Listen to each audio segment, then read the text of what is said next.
আজকের এই প্রেস ক্লাবের সম্মানিত সাংবাদিকবৃন্দ, উপস্থিত সুধীবৃন্দ, আসসালামু আলাইকুম। এত কথা বলেছেন আমার সম্পর্কে, আসলে আমি এত কি বলে এত সুখের কথা, এত ভালো কথা আর যোগ্য আমি না। তারপরেও আমি বুঝি যে আপনারা আমাকে ভালোবাসেন। আমি আমার কষ্টের সময়গুলো, যখন একটু সময় ছিল, হার্ড টাইম যাচ্ছিল, তখনও আমি বুঝেছি যে আমার এলাকার মানুষগুলো আমাকে কতটা ভালোবাসে। তো আপনাদের ভালোবাসার বদৌলতেই, আপনাদের দোয়ার বরকতেই আল্লাহ পাক আমাদেরকে হেফাজত করছেন। আল্লাহ পাক আমাদেরকে যতটুকু সম্মান দেওয়ার দিয়েছেন, সমস্ত প্রশংসা মহান আল্লাহ তাআলার। একটা কথা আছে রবীন্দ্রনাথের, ছোট্ট একটা কবিতা আর লাইন, যে কে লইবে মোর কার্য কহে সন্ধ্যা রবি, শুনিয়া জগৎ রহে নিরুত্তর ছবি, মাটির প্রদীপ বলে স্বামী, আমার সাধ্য যেটুকু করিব তা আমি। এই সূর্য প্রখর তাপ দিয়ে সারা দুনিয়া চারদিক আলোকিত করে চলে যাচ্ছে, তখন তার যে আমি চলে যাওয়ার পরে আমার এই দায়িত্বটা কে পালন করবে, কে আলোকিত করবে? সমস্ত জগতের সমস্ত কিছু নীরব, কেউ কোনো রেসপন্স করে নাই, কিন্তু ছোট্ট একটা মাটির পিদিম সে বলছে যে স্বামী, আমার যেটুকু সাধ্য, আমি যেটুকু পারি ওইটুকুই আমি করব।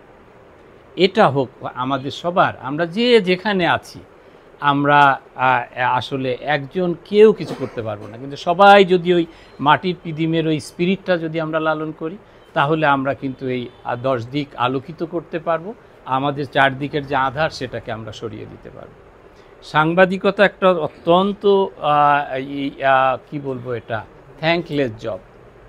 হ্যাঁ, আবার থ্যাঙ্কফুলও হইতে পারেন আপনারা। আমরা দেখেছি অনেক রাজ সাংবাদিকদেরকে দেখেছি, তারা তুষ্টি বচনে সিক্ত করে অনেক কিছু অর্জন করে নিছেন, মান সম্মান, পদক বা ফ্ল্যাট, বাড়ি, গাড়ি সব করছেন, কিন্তু আলটিমেট মানুষের মনে জায়গা পায় নাই। তারা নিগৃহীত কীটের মতো তারা পরিত্যক্ত হয়েছে। তা আমরা নিশ্চয়ই ওই সাংবাদিক চিন্তা আশা করব না। সাংবাদিকের ভূমিকা একটা ডেমোক্রেটিক কান্ট্রিতে কি হবে, 20 শতকের প্রথম দিকেই ওয়াল্টার লিপম্যান নামে একজন আমেরিকান রাইটার এবং কলামিস্ট, উনি এটা একটা সুন্দর ডেফিনেশন দিয়ে গেছে যে সাংবাদিকদের কাজ, একটা ডেমোক্রেটিক কান্ট্রিতে সাংবাদিকের ভূমিকাটা কি হবে। তো সেটা হবে, সাংবাদিকরা হচ্ছে ব্রিজিং করে। সাধারণ জনতা গভর্নমেন্টের বড় বড় পলিসিগুলো বুঝতে পারে না, সাধারণ মানুষ, তাদের শিক্ষা দীক্ষা অনেকেরই নাই, তো তারা সরকারের বড় বড় পলিসি বুঝতে পারে না। সাংবাদিকরা ওইটাকে ভেঙে চুরে সহজ বোধ্য করে, শিশুকে যেমন বাবা মা বা দাদা দাদিরা চাবাই দিয়ে শক্ত জিনিস নরম করে তার মুখে তুলে দেয়, সাংবাদিকরা ওই পলিসিগুলোকে করে ভেঙে জনগণের গ্রহণ উপযোগী করে তাদের কাছে উপস্থাপন করে। এটা হচ্ছে টপ ডাউন যে হয়। আবার উল্টা দিক থেকে, এদিক থেকে যেটা সাংবাদিকরা কি করে, এদিক থেকে সমাজের প্রকৃত চিত্রটাকে তারা যারা প্রশাসনের বা সবার সম্মুখে তুলে ধরে, যাতে কার কী করণীয় সেই জায়গায় আঙুল দিয়ে দেখায় দেয়, তারা সেই জায়গাটা একটা প্রতিকার করার সুযোগ পায়। প্রশাসনের লোকেদেরকে উচিত সাংবাদিকদেরকে একেবারে জামাই আদরে তাদেরকে বরণ করে নেওয়া। আমি যত জায়গা চাকরি করেছি, আমার সাথে সাংবাদিকদের সম্পর্ক ছিল অসাধারণ, এবং এখনও তাদের সাথে সেই র্যাপোটা রয়ে গেছে। কারণ আমি কোনো বিরোধ দেখি না। সাংবাদিকদের তথ্য দিতে আমার একজন প্রশাসনের লোকের কোনো দ্বিধা থাকার কথা না, কারণ তাদের আর আমাদের আলটিমেট টার্গেট একই, এই কমিউনিটিকে বা সাধারণ মানুষের সার্ভিস দেওয়া। এইটা ওই জায়গায় যদি আমরা এক থাকি, তাহলে আমাদের এর কোনো নেই। আমরা ওই গুলোকে, ওই অ্যানোমালিগুলো, সমাজের অ্যানোমালিগুলো, যে বিশৃঙ্খলা, সেই জায়গাগুলো তুলে আনি। অনেক জায়গায় প্রশাসনও এর দ্বারাও সাধারণ মানুষ নিগৃহীত হয়, তখন কোথায় যায়? এই প্রেস ক্লাবে চলে আসে। প্রেস ক্লাব কিন্তু সাংবাদিকের জায়গা না, প্রেস ক্লাব সাধারণ মানুষের জায়গা। প্রেস ক্লাবে সাংবাদিকরা বসেন ঠিকই, সাধারণ মানুষ এসে তাদের মনের যেই যেটা বিভিন্ন তথ্য তারা এখানে দেয়, তাদের আকুতিটা জানায়, সাহায্যটা চায়। ওই জায়গাটা আপনারা একটু অ্যাড্রেস করবেন। এই জায়গাটা যদি সাধারণ মানুষের জন্য খুলে দিতে পারেন তাহলে হবে, তাদেরকে দরদ দিয়ে যদি করেন। হাদিসে একটা আছে যে ইত্তাকি দাওয়াত আল মাজলুম ফাইন্নাহু লাইসা বাইনাহা ওয়া বাইনাল্লাহি হিজাব, তোমরা নিপীড়িত নির্যাতিত মানুষের বদদুয়া থেকে বেঁচে থাকো। কেন? নিপীড়িত নির্যাতিত মানুষের বদদুয়া আর আল্লাহর আরশের ভিতরে কোনো কার্টেইন থাকে না, কোনো দেওয়াল থাকে না, এটা স্ট্রেট যে সেখানে লাগে। তো এইটা কত মারাত্মক কথা। আমরা যারা, বিশেষ করে আমি আমার পুলিশ কলিগদেরকে বলি যে আমরা সাংবাদিকরা কিন্তু একই প্ল্যাটফর্মে, আমাদের কাছে নিপীড়িত নির্যাতিত মানুষ সাদ করে কিন্তু গল্প বলার জন্য আসে না, বিপদে পড়ে আসে। এই মানুষগুলোকে যেন আমরা আমাদের মনের দিয়ে সহানুভূতির সাথে যদি তাদেরকে গ্রহণ করতে পারি, তাদেরটা যদি প্রতিকার করতে পারি, এইটা হবে কিন্তু আমাদের একটা বড় সেবার জায়গা। ক্ষতিগ্রস্ত করা হয়েছে কোন জায়গাটাকে? শিক্ষাটাকে। কারণ হলো ওই অজপাড়াগা থেকে একটা জায়গা তাদের, আপনারা সূক্ষ্মভাবে লক্ষ্য করেছেন কি না, যেই যারা আমাদের those who are our masters, political masters, তারা কি করেছে? তারা দেখেছে যে ওই অজপাড়াগাঁয়ের একটা গ্রামের একটা ছেলে, সে মেধার দিক দিয়ে ওর কিছুই নাই, কিন্তু ওর যে মেধার যে বৈভব, ওর কাছে আমি এত বড় রাজাধিরাজ আমি টিকতে পারছি না, আমার সন্তান ওর শিক্ষার কাছে কিছুই না।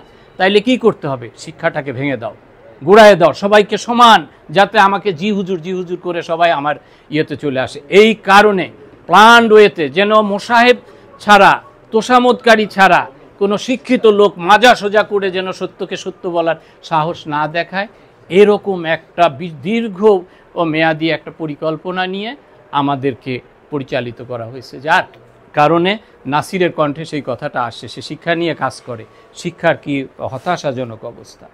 আপনি অদূর ভবিষ্যতে দেখবেন না ওই রতনদিয়ার অমুক গ্রাম থেকে একজন সিএসপি অফিসার, একজন মেজর, একজন চার্টার অ্যাকাউন্ট, একজন বিজ্ঞানী বেরোয় আসবে না। ওই পথ আমরা রুদ্ধ করে দিয়েছি। যদি এখনও আমরা ওই বুঝটা না বুঝি, এই শিক্ষাঙ্গনের যে নকল, এই যে ক্লাস হয় না, এই সমস্ত জায়গাগুলো যদি আমরা সাংবাদিকরা তুলে ধরতে পারেন, এই জায়গাগুলো যদি আমরা অ্যাড্রেস করতে না পারি, ক্লাস বিমুখ হয়ে গেছে ছেলেমেয়েরা, এই জায়গাগুলো আমাদের অ্যাড্রেস করতে হবে। তারপরে যেটা বলবো, প্রত্যেকটা ইনস্টিটিউশন যেগুলোর মধ্য দিয়ে একটা জাতি এগিয়ে যায়, সেই প্রত্যেকটা ইনস্টিটিউশন আমাদের ভেঙে গেছে। আজকে দেখেন আমরা যে কোনো গভর্নমেন্টে, সরকারের যে দৃশ্যমান যে ল এনফোর্সার হচ্ছে পুলিশকে আজকে হতোদ্যম করে দেওয়া হয়েছে, এবং এমন একটা অবস্থা করে দিয়েছে যে যে সাধারণ পুলিশ আর সিনিয়র অফিসার, সাধারণ পুলিশ সদস্যদেরকে মাঠে রেখে সিনিয়র অফিসাররা ভেঙে গেছে। সাধারণ পুলিশ এর ভিতরে একটা ডিভাইডেশন হয়ে গেছে, সেটাকে ব্রিজিং করে সেই পুলিশকে নিয়ে আবার আর ভাবে পুলিশের বিকল্প নেই, এই সমাজকে করতে হচ্ছে। সেনাবাহিনী এসেছে, অন্য বাহিনীরা এসেছে, সবাই মিলে, আপনারাও যদি করছেন, এর ভিতরে আবার কিছু কিছু লোক মব কালচারের জন্ম দিয়েছে। এইগুলোকে আপনাদের করতে হবে। যা করতে হবে প্রচলিত সিস্টেমের মধ্য দিয়ে, আইনের মধ্য দিয়ে করতে হবে। সেটাই একটা সভ্য জাতির যদি কখনো বিচ্যুতি হয়, সেখান থেকে আবার এগিয়ে আসতে হবে। এই মব কালচারকে আমাদের রুখে দিতে হবে। এখন সবচেয়ে বড় ব্যাধি হচ্ছে মাদকের আমি আমার এলাকার আর যেভাবে মাদকের যেভাবে ছয়লাভ, যেরকম শুনি, এই জায়গাগুলো আপনারা করতে পারেন। আপনারা আরেকটা জিনিস করতে পারেন, ওসি সাহেব আছেন এখানে, মাদকের 10টা পেডলার, ড্রাগ পেডলার, মানে যে খুচরা বিক্রি করে, এই যে 10 পুরিয়া 5 পুরিয়া 2টা ফেন্সিডিল, ওইটা 10টা ধরে যা না করবেন, যে একটা ওর গুরুকে ধরেন, যার মাধ্যমে এই থাবা এই এতগুলো পেডলার বিস্তার করে থাকে। হয়তো বলবেন যে এটা তাকে আইনের আমলে আনা যায় না, তাকে তো আমি ফেন্সিডিল সহ ধরতে পারবো না। সুন্দর এখন মাদকদ্রব্য আইন মডার্নাইজ হয়েছে, এই আইনের ভিতরে ওর বিরুদ্ধে একটা চার্জশিটের ব্যবস্থা করে দেন, ওকে কোনোভাবে সোন অ্যারেস্টের ব্যবস্থা করে দেন, দিয়ে ওর বিরুদ্ধে মানি লন্ডারিংয়ের আইনের ইনকোয়ারি চান। ওর যে এই সমস্ত এই মাদকের পয়সা নিয়ে যে লোকটা আজকে বিত্ত বৈভব করছে, সে উপরতলার মানুষ হয়েছে, ওর বিরুদ্ধে মানি লন্ডারিংয়ের আইনে বিধান রয়েছে। এটা অত্যন্ত শক্তিশালী একটা আইন। ওর সমস্ত প্রপার্টি ফ্রিজ হয়ে যাবে, ওর ব্যাংক ফ্রিজ হয়ে যাবে। এরকমভাবে আমরা কক্সবাজারে কোটি কোটি টাকা আমরা ফ্রিজ ইউজ করেছি। তো এই আপনারা যদি লোকাল থানা এলাকায় যদি এরকম একটা দুইটা করে করেন, তো দেখবেন যে আপনার মাদকের এই যে যারা এই সাধারণ যে ছুটকো ব্যবসায়ী এরা ইয়ে হয়ে যাবে। একটা দুইটা করেন আপনারা, যে পদ্ধতিগত কি হেল্প লাগবে আমার সাথে কথা বলেন, আমি আপনাদেরকে অল আউট সাপোর্ট দিব। আমি দীর্ঘদিন সিআইডিতে এগুলো নিয়ে কাজ করেছি, আমার এই অভিজ্ঞতা আছে। তো এইটা হলো মোটামুটি। আমরা অন্য কথায় চলে আসলাম। আমি আমার অনুভূতির কথা বলতে গেলে আমার কাছে আসলে অত্যন্ত সুন্দর একটা দিন সন্ধ্যা আমার জীবনের। আমার নিজের মানুষেরা আমাকে বরণ করছে, তারা আমাকে এভাবে সম্বর্ধিত করছে। আসলে আমি তো নিজ ঘরে অতিথি হতে আসিনি, আমি আপনাদেরই একজন। তো এভাবে আপনারা আমার জন্য ভালোবাসা সংরক্ষণ করেছেন, তার বহিঃপ্রকাশ ঘটিয়েছেন, এই জন্য আমি আপনাদের কাছে কৃতজ্ঞ। আর কথা বেশি বলে ফেললাম, সবাই গরমে ঘামতেছে।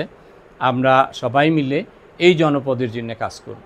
এই জনপদের প্রত্যেকটা যাতে উন্নয়ন যাতে হয়, যেই জায়গাগুলো আমরা পিছিয়ে আছি, যে জায়গায় আমাদের কাজ করার স্কোপ আছে, আমাদের যার যেখানে সুযোগ আছে, আমরা সেই জায়গাটায় আমরা যেন অবদান রাখি।